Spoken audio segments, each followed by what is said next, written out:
Hello engineers, welcome back. In the previous video, we took a quick introduction to the world of data structures. In this video, we're going to prepare our computer to set it up so that we can start writing some code. Okay, let's get started. So in this video, we're going to learn something about an integrated development environment, which is an IDE. So what is an IDE? So to write code and to execute code, we will need a bunch of things. First, we'll need an editor where we can write some code. This is like a text editor. And we need a compiler so that this text can get converted into binary. So this is a translator that we spoke about in the last video. And then when we want to see the output of our code, we'll need a terminal. So this produces the output. So if we don't have an IDE, IDE is just a software which we'll talk about. If we don't have an IDE, we will need to use the computer's inbuilt text editor, something like this, where we can write some code.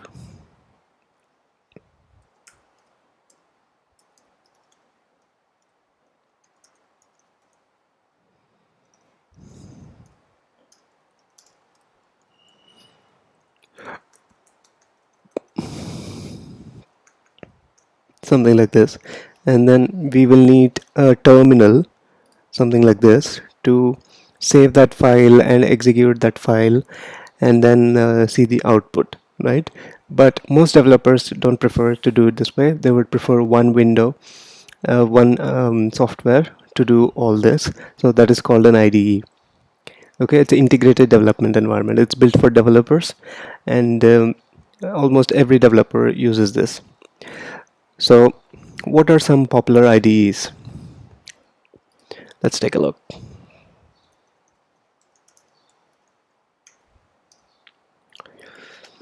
So you can see here there are a bunch of software available on the market. There's a Visual Studio Code, there's Eclipse, IntelliJ, NetBeans, Xcode, which comes with Mac, Android Studio for Android development, and CodeBlocks is another famous one. So they're all IDEs, so they all have the necessary tools and plugins and things like that already installed, which makes the lives of developers quite easy. Okay, so among all these, the Visual Studio and Visual Studio Code are the popular ones by far, and Visual Studio Code is built and maintained by Microsoft. It has a lot of community support, and it is one of the most used IDE. So we're going to use this one for our course. So let's go ahead and download it.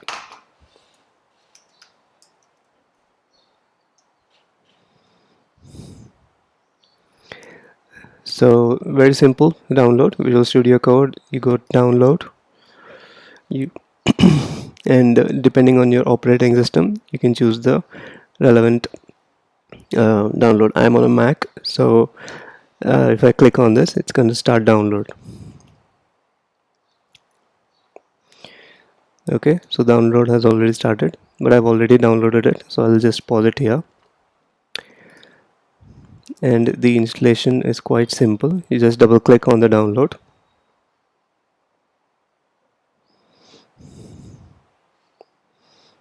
and there you go, that's the app. So if you're on a Mac, it's preferable,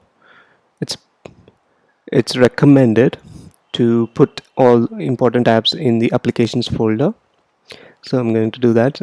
We do this so that we don't have to enter the admin credentials every time we want to make some small change. Okay, so there it is in our application folder. Now we have the IDE installed. So let's open it up.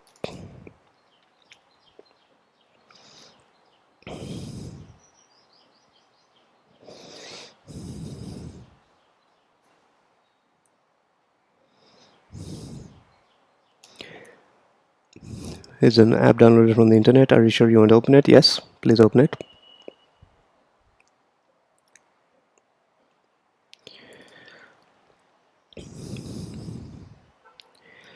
Okay, so this is the Visual Studio Code. So quick tour about this. So on the left side we have the file browser where we will write our files. We will save them into different folders. And this is the editor part where we will use the text space to write and edit code. And this is the output where we're going to see the output. Okay, so everything is in one window, like I said, and it makes our lives a lot easier. Okay, so I have opened the desktop folder before, that's why it opened it up. Otherwise you can use the open button here and it will open up the rest or any folder that you want. So for our first program, let's create a new file in the desktop. So you can use this button here to create a new file. Let's call it hello.cpp, since we'll write some CPP code. Now first time when you save some file as a CPP, VS Code is suggesting that you install this pack, C++ extension pack. I would say don't install it right now because it installs some other built-in extensions that gives features like autofill, autocorrect, and things like that. But since we are learning the language, we will want to type as much code as we want with our own hands instead of the software pre-filling things. So let's not install this right now. Okay, once you're done with this course, once you're comfortable with the language and things like that, you can always install this, and you can write code in a much faster way. Okay, but since we're learning, let's not install it. We'll try to write as much code as possible, even though if we make mistakes, that's okay, we'll learn from it. All right, so let's get a basic hello world program. C++ hello world program. That's a basic one, just to see how our IDE works. So we have the file here, hello CPP, and I have pasted the code. Okay, now on the left side we have the file, and this is the editor, and on the right side, on the bottom, you have the output. Now you see this button here, this is called run code. So if I press this button, you can see in the output it's saying running, and we see this output. Okay, so our code has run. So there are a bunch of things we need to understand here. Firstly, when you're installing VS Code for the first time, you may not see this run button. So if you don't see this run button, you go to extensions and type and look for this extension, code runner. If you search for code runner here, you'll get it, and you need to install this. And once you install this, just restart VS Code and you will see this run code button.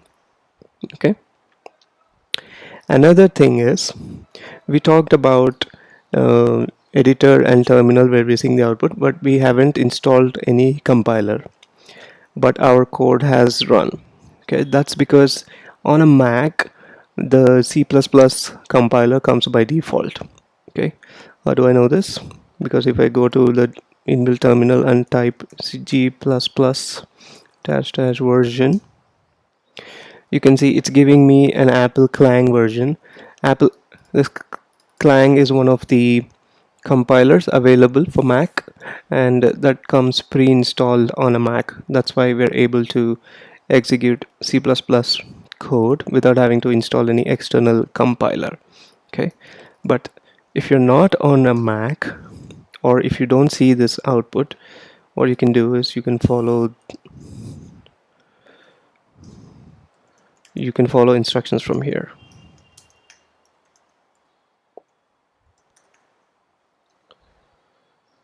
This one, C++ programming with Visual Studio Code. I'll put the link in the description. So this gives the instructions about how to install C++ and things like that. And check if you have a compiler installed. Here you can see common compilers already come pre-installed on some platforms like Linux and Mac. You can use this command to check if you already have it installed.